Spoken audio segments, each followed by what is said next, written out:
राजनीति विज्ञान की आज की क्लास में हम नया टॉपिक स्टार्ट कर रहे हैं जो है राजनीतिक आधुनिकीकरण।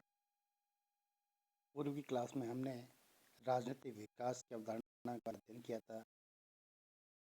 सर्वप्रथम जो राजनीतिक विकास की अवधारणा के संबंध में लुसियन पाइन ने अपने ग्रंथ एक्सेप्ट ऑफ पॉलिटिकल डेवलपमेंट में इसका प्रतिपादन किया और उसने कहा कि राजनीतिक विकास संस्कृति का विसरण और जीवन के जो पुराने प्रतिमान हैं उनको नई मांगों के अनुकूल बनाने तथा उनके साथ मिलाने, सामंजस्य बिठाने व मिलाने की प्रक्रिया है। इसके पश्चात हमने पाई के द्वारा राजनीतिक विकास के जो लक्षण बताए थे, समानता, क्षमता, विविधीकरण, इनके बारे में अध्ययन किया। इसकी विशेषताओं के बारे में अध्ययन किया, इसके लक्षण और हंटिंगटन द्वारा राजनीतिक विकास के जो चरण बताए गए और इसके पतन के बारे में, पतन के सुझाव इत्यादि के बारे में अध्ययन करते हुए हमने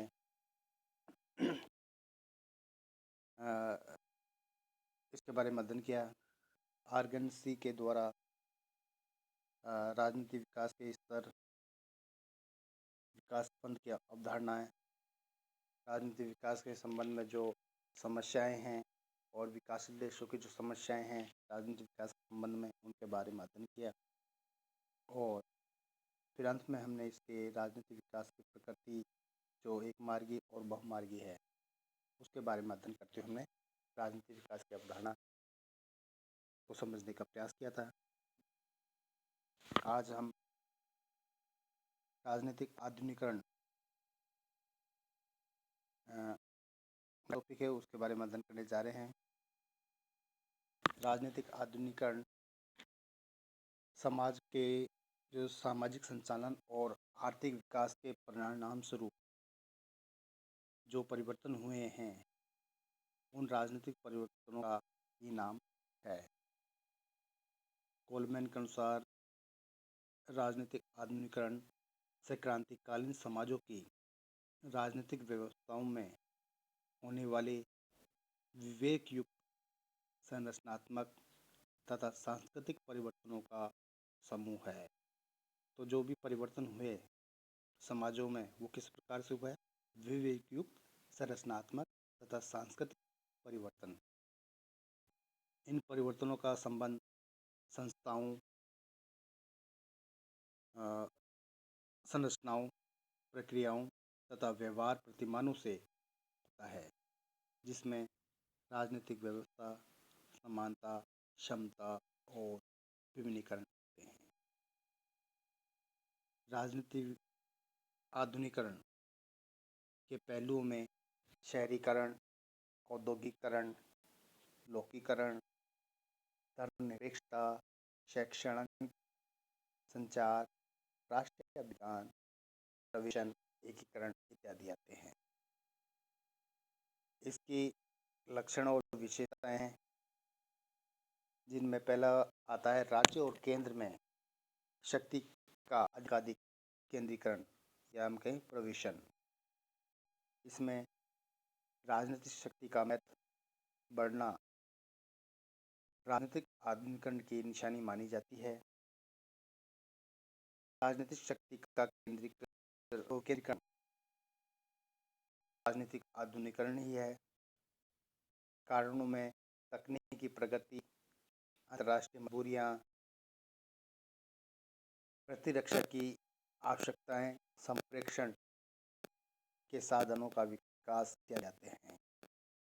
द्वितीय बिंदु में राज्य या केंद्र का समाज में अधिकाधिक प्रवेशन है जिनमें सरकार व जनता का हर स्तर पर संपर्क और सरकार द्वारा सकारात्मक कार्यों का संपादन आता है।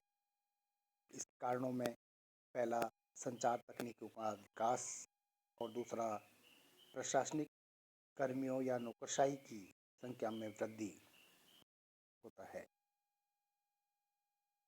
विकास कार्यक्रम का क्रियान्वयन किया जाता है।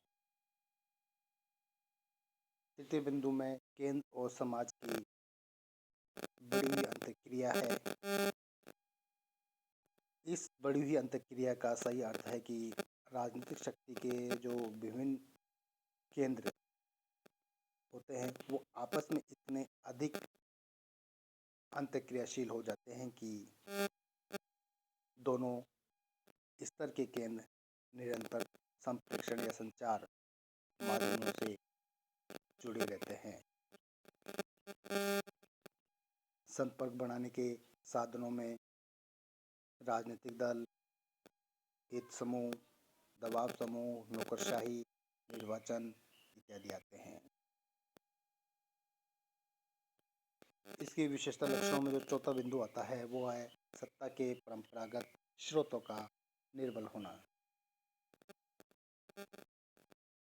आधुनिकीकरण राजनीतिक समाजों में धार्मिक, परंपरागत, पारिवारिक और जाति सत्ताओं का जो स्थान है एक लोककृत और राष्ट्रीय राजनीतिक सत्ता के द्वारा ले लिया जाता है। अर्थात परंपरागत राजनीतिक समाजों के सत्ताधारी कालों के मुखिया, राजा महाराजा, धर्मगुरु, पारिवारिक प्रमुख इत्यादि के स्थान धार्मिक, परिवार, जातीय स्तर पर एक लोकीकृत और राष्ट्रीय राजनीतिक जो सत्ता होती है उसके द्वारा ले लिया जाता है। कार्ल डाइच इसे सामाजिक संचालन कहते हैं। पुराने सामाजिक, आर्थिक, मनोवैज्ञानिक जो प्रतिबद्धताओं के पुंज क्षीण होते जाते हैं। व्यक्ति सामाजिकरण और व्यवहार के नए प्रतिमान अपनाने लगता है। हंटिंगटन इसे परंपरागतता से मुक्त कहते हैं। राजनीतिक सत्ता की स्थापना राजनीतिक आधुनिकीकरण की सबसे अधिक महत्वपूर्ण विशेषताओं में से एक है।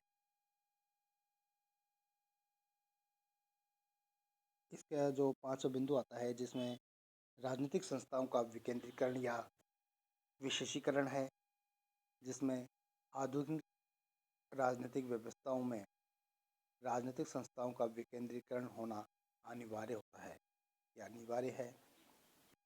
केंद्र और परिसर की संपर्कता में अत्यधिक वृद्धि होने के कारण सरकार राजनीतिक क्षेत्र से आगे बढ़कर आर्थिक, सामाजिक और सांस्कृतिक कार्यों का निष्पादन करने लग जाती है।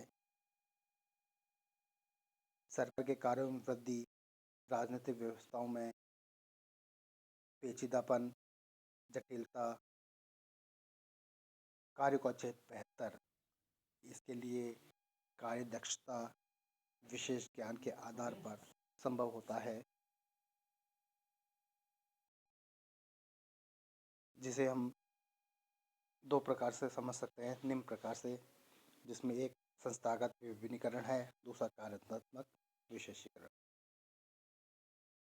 कार्यपालिका, न्यायपालिका, विधायिका भूमिका विभिन्नीकरण के रूप में है। विकासशील देशों में विभिन्नीकरण, विशेषीकरण व इन विभिन्नीकरण संस्थाओं के लिए विशेषज्ञ कार्मिकों का अभाव पाया जाता है। इसका जो अगला बिंदु आता है जिसमें राजनीतिक में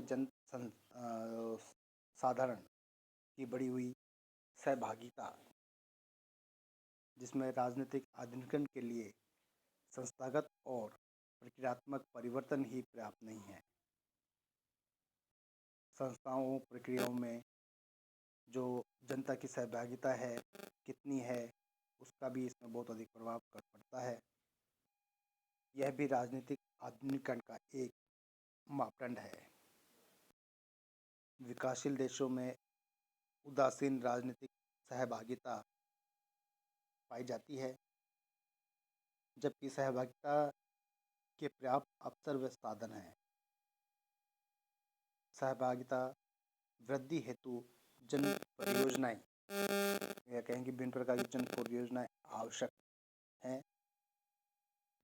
राजनीतिक व्यवस्था में लाभों का वितरण सब वर्गों व समाज के सभी भागों में तभी हो सकता है जब जन समुदाय राजनीतिक प्रक्रियाओं में सक्रिय और उत्तरदायित्वपूर्ण रूप से उसमें सहभागी बने। सहभागिता राजनीतिक संस्कृति के रूप में भी होती है।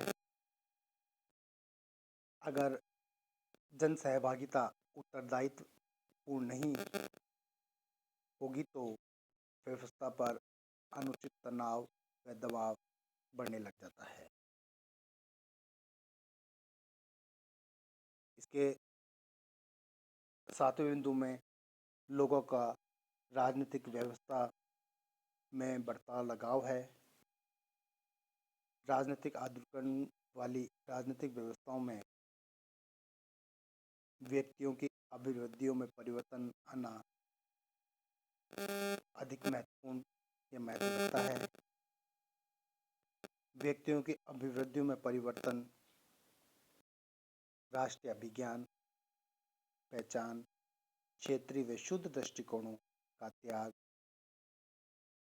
राष्ट्रीयता का विचार, राज्य व्यवस्थाओं के प्रति निष्ठा, प्रतिबद्धता,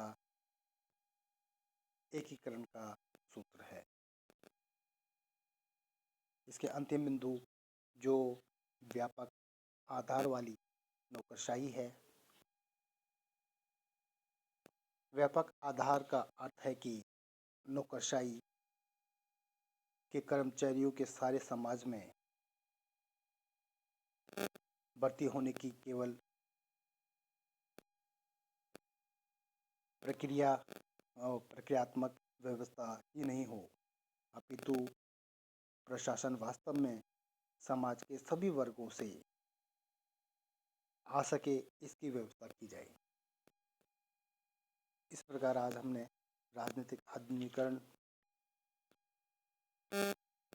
के बारे में समझने का प्रयास किया, उसके विभिन्न प्रकार के पहलुओं और उसकी विशेषताओं या लक्षणों के बारे में अध्ययन किया। इसके पश्चात इसके आगे के बिंदुओं की ओर हम अध्ययन अगली क्लास में करेंगे।